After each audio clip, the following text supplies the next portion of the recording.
ನಮಸ್ಕಾರ ಆತ್ಮೀಗೆರೆ. Media house ಕನ್ನಡಗೆ ಸ್ವಾಗತ. ಧರ್ಮಸ್ಥಳ ಹೆಸರು ಮತ್ತೆ ಸುದ್ದಿಯಲ್ಲಿದೆ. ಆದ್ರೆ ಈ ಬಾರಿ ಬರೀ ಸುದ್ದಿಯಲ್ಲಿರೋದಷ್ಟೇ ಅಲ್ಲ, ದೊಡ್ಡ ಸಂಚಲನವನ್ನೇ ಸೃಷ್ಟಿಸಿದೆ. ಧರ್ಮಸ್ಥಳದ ಸುದ್ದಿ ಇಡೀ ದೇಶದೆಲ್ಲೆಡೆ ಭಾರಿ ಸದ್ದು ಮಾಡ್ತಾ ಇದೆ. ಯೂಟ್ಯೂಬ್, ಇಂಟರ್ನೆಟ್ ತುಂಬಾ ಅದೇ ಸುದ್ದಿ. ಅದಕ್ಕೆ ಕಾರಣ ಓರ್ವ ನಿಗೂಢ ಸಾಕ್ಷಿ ದೂರುದಾರ. ಆತ ನೀಡಿದ ದೂರಿನಿಂದ ಶುರುವಾದ ಈ ಸದ್ದು ಎಸ್ಐಟಿ ತನಿಖೆಗೆ ಬೇಡಿಕೆಯಿಂದ ಹಿಡಿದು ಸುಪ್ರೀಂ ಕೋರ್ಟ್ ಕದ ತಟ್ಟಲಾರಂಭಿಸಿದೆ. ಧರ್ಮಸ್ಥಳ ಗ್ರಾಮದ ಸುತ್ತಮುತ್ತ ಅತ್ಯಾಚಾರ, ಕೊಲೆ, ನಾಪತ್ತೆ ಪ್ರಕರಣದ ಬಗ್ಗೆ ಹಿಂದೆಯೂ ವರದಿಯಾಗಿದ್ದವು. ಇದರಲ್ಲಿ ಕೆಲವು ಪ್ರಕರಣಗಳಲ್ಲಿ ಆರೋಪಿಗಳಿಗೆ ಖುಲಾಸೆಯಾದ್ರೆ, ಇನ್ನೂ ಕೆಲವು ಕೇಸ್ನಲ್ಲಿ ಯಾರ್ ಆರೋಪಿಗಳು ಅನ್ನೋದು ಇಲ್ಲಿವರೆಗೂ ಪತ್ತೆಯಾಗಿಲ್ಲ. ಅಂತ ಪ್ರಕರಣಗಳೆಲ್ಲ ಇದೀಗ ಈ ಸಾಕ್ಷಿ ದೂರುದಾರನಿಂದಾಗಿ ಮುನ್ನೆಲೆಗೆ ಬಂದಿದೆ. ಈ ಧರ್ಮಸ್ಥಳ ಡೈರಿ ತೆಗೆದುಕೊಂಡಿದ್ದು ಜಸ್ಟ್ 28 ದಿನದಲ್ಲಿ ಮಾತ್ರ. ಅಂದ್ರೆ ಜೂನ್ 22ರಿಂದ ಶುರುವಾದ ಬಿರುಗಾಳಿ ಗಾಡ್ಗಿಚ್ಚಿನಂತೆ ಹಬ್ಬೋದಕ್ಕೆ ಶುರು ಮಾಡಿದೆ. ಈ ಬಗ್ಗೆ ಪಿನ್ ಟು ಪಿನ್ ಮಾಹಿತಿ ಕೊಡ್ತಾ ಹೋಗ್ತೀವಿ. ಅದಕ್ಕೂ ಮೊದಲು ನೀವಿನ್ನೂ ನಮ್ ಚಾನೆಲ್ ನ ಸಬ್ಸ್ಕ್ರೈಬ್ ಮಾಡಿಲ್ಲ ಅಂದ್ರೆ ಮಿಸ್ ಮಾಡಬೇಡಿ, ಈಗಲೇ ಸಬ್ಸ್ಕ್ರೈಬ್ ಮಾಡಿ. ಈ ವಿಡಿಯೋವನ್ನು ಕೊನೆವರೆಗೂ ನೋಡಿ, ನಿಮ್ಮ ಅನಿಸಿಕೆಗಳನ್ನ ಕಮೆಂಟ್ ಮಾಡಿ. ಆತ್ಮೀಗೆರೆ, ಧರ್ಮಸ್ಥಳ ಡೈರಿ ಬಗ್ಗೆ ಶುರುವಾಗಿದ್ದು ಜೂನ್ 22ರಂದು. ಅಂದು ವಕೀಲರಾದ ಓಜಸ್ವಿ ಗೌಡ ಮತ್ತು ಸಚಿನ್ ದೇಶಪಾಂಡೆ ಹೆಸರಲ್ಲಿ ಒಂದ್ ಪತ್ರ ವೈರಲ್ ಆಗಿತ್ತು. ಆ ಪತ್ರದಲ್ಲಿ ಹೀಗಿತ್ತು: ಧರ್ಮಸ್ಥಳ ಗ್ರಾಮದಲ್ಲಿ ನಡೆದಿರುವ ಹಲವಾರು ಹತ್ಯೆ ಮತ್ತು ಹೆಣ್ಮಕ್ಕಳ ಮೇಲಿನ ಅತ್ಯಾಚಾರ ಮತ್ತು ಕೊಲೆಗಳನ್ನ ಮುಚ್ಚಾಕುವ ಸಲುವಾಗಿ ಮೃತದೇಹಗಳನ್ನ ಹೂತ್ ಹಾಕಿದ್ದ ವ್ಯಕ್ತಿಯೊಬ್ಬ ತನ್ನ ಪಾಪ ಪ್ರಜ್ಞೆಯನ್ನ ಪರಿಹರಿಸಿಕೊಳ್ಳೋದಕ್ಕೆ ಧರ್ಮಸ್ಥಳ ಪೊಲೀಸ್ ಠಾಣೆಗೆ ಕೂಡಲೇ ಹಾಜರಾಗಿ ಶರಣಾಗುವ ನಿರ್ಧಾರ ಮಾಡಿದ್ದಾರೆ. ಅಲ್ಲದೆ ತಾನು ಹೂತ್ ಹಾಕಿರುವ ಮೃತದೇಹಗಳು ಪೊಲೀಸರ ಸಮ್ಮುಖದಲ್ಲಿ ಹೊರತೆಗೆಯುವ ನಿರ್ಧಾರಕ್ಕೆ ಬಂದಿದ್ದಾನೆ. ಇತ್ತೀಚೆಗೆ ಹೊರತೆಗೆದ ಕಳೆ ಬರಹವೊಂದನ್ನ ಪೊಲೀಸರಿಗೆ ಒಪ್ಪಿಸೋದಾಗಿ ಹೇಳಿದ್ದಾನೆ ಅಂತ ಆ ಪತ್ರದಲ್ಲಿತ್ತು. ಇದಾದ ಸ್ವಲ್ಪ ದಿನ ಈ ಬಗ್ಗೆ ಯಾವ ಬೆಳವಣಿಗೆಯೂ ಆಗಿರ್ಲಿಲ್ಲ. ಕೊನೆಗೆ ಈ ಪತ್ರ ಎಷ್ಟು ನಿಜ ಅನ್ನೋದನ್ನ ಪರಿಶೀಲಿಸಬೇಕು ಅಂತ ಧರ್ಮಸ್ಥಳ ಪೊಲೀಸರು ಆ ಪತ್ರದಲ್ಲಿ ಉಲ್ಲೇಖಿಸಿದ್ದ ಬೆಂಗಳೂರು ಮೂಲದ ವಕೀಲರನ್ನ ಸಂಪರ್ಕ ಮಾಡ್ತಾರೆ. ಆಗ ಸೂಕ್ತ ರಕ್ಷಣೆಗೆ ವ್ಯವಸ್ಥೆ ಮಾಡಿದ್ರೆ ಆ ವ್ಯಕ್ತಿ ಜಿಲ್ಲಾ ಪೊಲೀಸ್ ಕಚೇರಿ ಅಥವಾ ಧರ್ಮಸ್ಥಳ ಠಾಣೆಗೆ ಖುದ್ದಾಗಿ ಹಾಜರಾಗಲಿದ್ದಾನೆ ಅಂತ ಪ್ರತ್ಯುತ್ತರ ನೀಡಿದ್ರು. ಇದಾದ ಮಾರನೇ ದಿನವೇ ಅಂದ್ರೆ ಜೂನ್ 27ರಂದು ಓಜಸ್ವಿ ಗೌಡ ಮತ್ತು ಸಚಿನ್ ದೇಶಪಾಂಡೆ ಒಳಗೊಂಡ ವಕೀಲರ ತಂಡ ದಕ್ಷಿಣ ಕನ್ನಡ ಎಸ್ಪಿ ಕಚೇರಿಗೆ ಭೇಟಿ ನೀಡಿತ್ತು. ಆದ್ರೆ ಭೇಟಿ ಸಾಧ್ಯ ಆಗಿರ್ಲಿಲ್ಲ. ಕಾರಣ, ಅಂದು ಎಸ್ಪಿ ಅರುಣ್ ಕಚೇರಿಯಲ್ಲಿ ಇರ್ಲಿಲ್ಲ. ಬಳಿಕ ಜುಲೈ 3ರಂದು ಇದೇ ಅನಾಮಿಕ ವ್ಯಕ್ತಿ ದಕ್ಷಿಣ ಕನ್ನಡ ಜಿಲ್ಲಾ ಎಸ್ಪಿ ಮತ್ತು ಧರ್ಮಸ್ಥಳ ಪೊಲೀಸ್ ಠಾಣೆಗೆ ಅಧಿಕೃತ ದೂರು ನೀಡ್ತಾರೆ. ಆ ದೂರಲ್ಲಿ ಹೀಗಿತ್ತು: ಈ ಹಿಂದಿನಿಂದ ಧರ್ಮಸ್ಥಳ ಗ್ರಾಮದಲ್ಲಿ ಹಲವಾರು ಅಪರಾಧ ಕೃತ್ಯಗಳು ನಡೆದಿದ್ದು ನನಗೆ ಜೀವ ಬೆದರಿಕೆ ಒಡ್ಡಿ ಈ ಅಪರಾಧ ಕೃತ್ಯಗಳ ಮೃತದೇಹಗಳನ್ನ ರಹಸ್ಯವಾಗಿ ವಿಲೇವಾರಿ ಮಾಡಿಸಿದ್ದಾರೆ.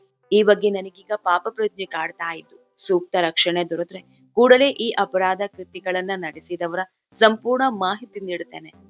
ನಾನು ಮೃತದೇಹಗಳನ್ನ ವಿಲೇವಾರಿ ಮಾಡಿದ ಸ್ಥಳಗಳನ್ನ ಕೂಡ ಪೊಲೀಸರಿಗೆ ತೋರ್ಸೋದಕ್ಕೆ ಸಿದ್ಧನಿದ್ದೀನಿ ಅಂತ ಈ ದೂರಲ್ಲಿ ಹೇಳಲಾಗಿತ್ತು. ಆತ್ಮೀಗೆರೆ, ಈ ಎಲ್ಲಾ ಬೆಳವಣಿಗೆಗಳ ಬಳಿಕ ಅಂದ್ರೆ ಜೂನ್ 11ರಂದು ಬೆಳ್ತಂಗಡಿ ನ್ಯಾಯಾಲಯಕ್ಕೆ ಹಾಜರಾಗಿ ನ್ಯಾಯಾಲಯದಲ್ಲಿ ನ್ಯಾಯಾಧೀಶರ ಮುಂದೆ ಸುಮಾರು 1 ಗಂಟೆ 20 ನಿಮಿಷಗಳ ಕಾಲ ತನ್ನ ಹೇಳಿಕೆಯನ್ನ ನೀಡಿದ್ರು. ಈ ವೇಳೆ ವಕೀಲರ ಉಪಸ್ಥಿತಿಗೆ ಅವಕಾಶ ನೀಡಿರ್ಲಿಲ್ಲ. ನ್ಯಾಯಾಧೀಶರ ಮುಂದೆ ಹೇಳಿಕೆ ನೀಡಿದ ಬಳಿಕ ಈ ವ್ಯಕ್ತಿಯ ಹೇಳಿಕೆಯನ್ನ ಬೆಳ್ತಂಗಡಿ ಪೊಲೀಸರು ಕೂಡ ದಾಖಲಿಸಿಕೊಂಡಿದ್ರು ಹಾಗೂ ತನಿಖೆಯ ಜವಾಬ್ದಾರಿಯನ್ನ ಬೆಳ್ತಂಗಡಿ ಪೊಲೀಸರು ವಹಿಸಿಕೊಂಡಿದ್ರು. ಇದೇ ವಿಷಯ 3-4 ದಿನಗಳ ಕಾಲ ಗಿರಿಕಿ ಹೊಡಿತಾ ಇತ್ತು. ಅಂದ್ರೆ ಈ ಅನಾಮಿಕ ವ್ಯಕ್ತಿ ಯಾರು, ಈತನ ಹಿನ್ನೆಲೆ ಏನು, ನಿಜಕ್ಕೂ ಈತ ಶವಗಳನ್ನ ಹೂತಿಟ್ಟಿದ್ದಾನ ಅನ್ನೋ ಚರ್ಚೆ ನಡೀತಾ ಇರುವಾಗ್ಲೇ ಮತ್ತೊಂದು ಸುದ್ದಿ ಹುಟ್ಕೊಳ್ತು. ಅದು ಜುಲೈ 15ರಂದು 22 ವರ್ಷದ ಹಿಂದೆ ಅನನ್ಯ ಭಟ್ ನಾಪತ್ತೆಯಾಗಿದ್ದ ಕೇಸ್. ಈ ಕೇಸ್ ಬಗ್ಗೆ ಈಗಾಗಲೇ ಸಾಕಷ್ಟು ಮಾಹಿತಿಯನ್ನ ನಮ್ಮ ಚಾನೆಲ್ ನಲ್ಲಿ ನಾವು ನೀಡಿದ್ದೇವೆ. ಹೀಗಾಗಿ ಈ ಬಗ್ಗೆ ಜಾಸ್ತಿ ಹೇಳೋದಿಕ್ಕೆ ಹೋಗಲ್ಲ. ಒಂದು ವೇಳೆ ನೀವೇನಾದ್ರೂ ನೋಡಿಲ್ಲ ಅಂತಾದ್ರೆ ನಮ್ಮ ಚಾನೆಲ್ ನಲ್ಲಿದೆ, ಮೊದಲು ನೋಡಿ. ಆಗ 22 ವರ್ಷದ ಹಿಂದಿನ ಅನನ್ಯ ಭಟ್ ಕೇಸ್ನ ಕಂಪ್ಲೀಟ್ ಮಾಹಿತಿ ನಿಮಗ್ ಸಿಕ್ಕಂತಾಗುತ್ತೆ. ಈಗ ವಿಷಯಕ್ಕೆ ಬರೋಣ. ಈ ಎಲ್ಲಾ ಬೆಳವಣಿಗೆಗಳ ಮಧ್ಯೆ ಪೊಲೀಸರು ಮತ್ತು ಆರೋಪಿ ವಕೀಲರ ನಡುವೆ ಆರೋಪ ಪ್ರತ್ಯಾರೋಪ ಶುರುವಾಗುತ್ತೆ. ಜುಲೈ 16ರಂದು ಸಾಕ್ಷಿ ದೂರುದಾರ ತಾನು ಹೂತ್ ಹಾಕಿದ್ದ ಮೃತದೇಹಗಳ ಬಗ್ಗೆ ಮಾಹಿತಿ ನೀಡೋದಕ್ಕೆ ತನ್ನ ವಕೀಲರೊಂದಿಗೆ ಧರ್ಮಸ್ಥಳದ ನೇತ್ರಾವತಿ ಸೇತುವೆ ಸಮೀಪ ತೆರಳಿದ್ರು. ಇಲ್ಲೇ ಸುಮಾರು 1 ಗಂಟೆ ಕಾಲ ಕಾದು ವಾಪಸ್ ಆಗಿದ್ರಂತೆ. ಆದ್ರೆ ಈ ವೇಳೆ ಯಾವುದೇ ಪೊಲೀಸ್ ಅಧಿಕಾರಿಗಳು ಸ್ಥಳಕ್ಕೆ ಬಂದಿರ್ಲಿಲ್ಲ. ಹೀಗಾಗಿ ಕಾದು ಕಾದು ವಾಪಸ್ ಹೋಗಿದ್ರು ಅನ್ನೋ ಒಂದಿಷ್ಟು ವಿಡಿಯೋ ಸೋಷಿಯಲ್ ಮೀಡಿಯಾದಲ್ಲಿ ಹರಿದಾಡಿದ್ವು. ಆದ್ರೆ ಈ ಬಗ್ಗೆ ಇನ್ನೂ ಯಾವುದೇ ಕ್ಲಾರಿಟಿ ಇಲ್ಲ. ಹೀಗಾಗಿ ಜುಲೈ 16ರಂದು ಅನಾಮಧೇಯ ವ್ಯಕ್ತಿಯನ್ನ ಕರ್ಕೊಂಡು ಬಂದಿದ್ರ ಇಲ್ವಾ ಅನ್ನೋದರ ಬಗ್ಗೆ ಅಷ್ಟಾಗಿ ಮಾತನಾಡೋದಿಕ್ಕೆ ಹೋಗಲ್ಲ. ಆತ್ಮೀಯರೇ, ಜುಲೈ 16ರಂದೇ ಪೊಲೀಸರು ನೀಡಿದ ಪ್ರಕಟಣೆ ಭಾರಿ ಚರ್ಚೆಗೆ ಕಾರಣವಾಗಿತ್ತು. ಸಾಕ್ಷಿದಾರ ವ್ಯಕ್ತಿಯ ಇರುವಿಕೆಯ ಕುರಿತು ಯಾವುದೇ ಮಾಹಿತಿ ಲಭ್ಯವಿಲ್ಲ ಅಂದಿದ್ದ ದಕ್ಷಿಣ ಕನ್ನಡ ಜಿಲ್ಲಾ ಪೊಲೀಸರು ಸಾಕ್ಷ್ಯ ರಕ್ಷಣೆ ನೀಡಲು ಸಾಧ್ಯ ಇಲ್ಲ ಅಂತ ತಿಳಿಸ್ತಾರೆ. ಅಲ್ಲದೆ ಈ ಬಗ್ಗೆ ಸಕ್ಷಮ ಪ್ರಾಧಿಕಾರಕ್ಕೆ ವರದಿ ಸಲ್ಲಿಸಲಿದ್ದೇವೆ ಅಂತಾನೂ ಮಾಹಿತಿ ನೀಡಿದ್ರು. ಜೊತೆಗೆ ಪೊಲೀಸರು ಇನ್ನೂ ಒಂದು ವಿಷಯ ಉಲ್ಲೇಖಿಸಿದ್ದಾರೆ. ಆತನೇನು ನಾನ್ ಹೇಳಿದ್ದಾನಲ್ಲ, ಶವ ಹೂತ್ ಹಾಕಿದ್ದೇನೆ ಅಂತ. ಆ ಜಾಗ ಅಗೆಯುವ ಪ್ರಕ್ರಿಯೆ ಮುಗಿತಾ ಇದ್ದಂತೆ ಸಾಕ್ಷಿ ದೂರುದಾರ ತಲೆಮರೆಸಿಕೊಳ್ಳೋ ಸಾಧ್ಯತೆ ಇದೆ. ಹೀಗಾಗಿ ಸೂಕ್ತ ಕಾನೂನು ಪ್ರಕ್ರಿಯೆ ಅನುಸರಿಸಿಕೊಂಡು ಜಾಗ ಅಗೆಯುವ ಪ್ರಕ್ರಿಯೆ ನಡೆಸ್ತೀವಿ ಅಂದಿದ್ದಾರೆ.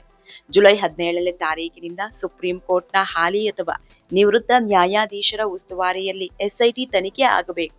ಕೋರ್ಟ್ ಈಗಾಗಲೇ ನೀಡಿರುವ ಆದೇಶದಂತೆ ತಪ್ಪು ಮಾಡಿದ ಅಧಿಕಾರಿ ಮೇಲೆ ಕ್ರಮ ಆಗಬೇಕು ಅಂತ ಆಗ್ರಹಿಸಿ 1 ಲಕ್ಷ ಸಹಿ ಸಂಗ್ರಹ ಅಭಿಯಾನ ಆರಂಭಗೊಂಡಿದೆ. ಇನ್ನು ಜುಲೈ 18ನೇ ತಾರೀಕು ನಿಗೂಢ ವ್ಯಕ್ತಿ ಸುಪ್ರೀಂ ಕೋರ್ಟ್ ಕದ ತಟ್ಟಿದ್ದಾನೆ. ತನ್ನ ಸುರಕ್ಷತೆಗಾಗಿ ಮನವಿ ಮಾಡಿದ್ದಲ್ಲದೆ ತನಿಖಾಧಿಕಾರಿಗೆ ನೀಡಿದ ಹೇಳಿಕೆಯನ್ನ ಪೊಲೀಸರು ಸೋರಿಕೆ ಮಾಡಿದ್ದಾರೆ ಅಂತ ಆರೋಪಿಸಿ ಸಾಕ್ಷಿ ದೂರುದಾರರು ಮುಖ್ಯ ನ್ಯಾಯಮೂರ್ತಿಗಳಿಗೆ ಪತ್ರ ಬರೆದಿದ್ದಾರೆ. ಒಂದು ವೇಳೆ ತನಿಖೆಗೆ ಎಸ್ಐಟಿ ರಚಿಸುವಂತೆ ಪೊಲೀಸ್ ಇಲಾಖೆಯವರು ಹೇಳಿದ್ರೆ ಮಾತ್ರ ಮಾಡ್ತೇವೆ, ಶನಿವಾರದೊಳಗೆ ಎಲ್ಲವೂ ಗೊತ್ತಾಗಲಿದೆ ಎಂದಿದ್ದಾರೆ. ಹೀಗಾಗಿ ಭಾರಿ ಕುತೂಹಲ ಮೂಡಿಸಿದೆ. ಈ ವಿಡಿಯೋ ನಿಮಗೆ ಇಷ್ಟವಾದಲ್ಲಿ ಲೈಕ್ ಮಾಡಿ, ಶೇರ್ ಮಾಡಿ, ಕಮೆಂಟ್ ಮಾಡಿ. ಇನ್ನೂ ನಮ್ಮ ಚಾನೆಲ್ನ ಸಬ್ಸ್ಕ್ರೈಬ್ ಮಾಡಿಲ್ಲ ಅಂದ್ರೆ ಮಿಸ್ ಮಾಡಬೇಡಿ, ಈಗಲೇ ಸಬ್ಸ್ಕ್ರೈಬ್ ಮಾಡಿ.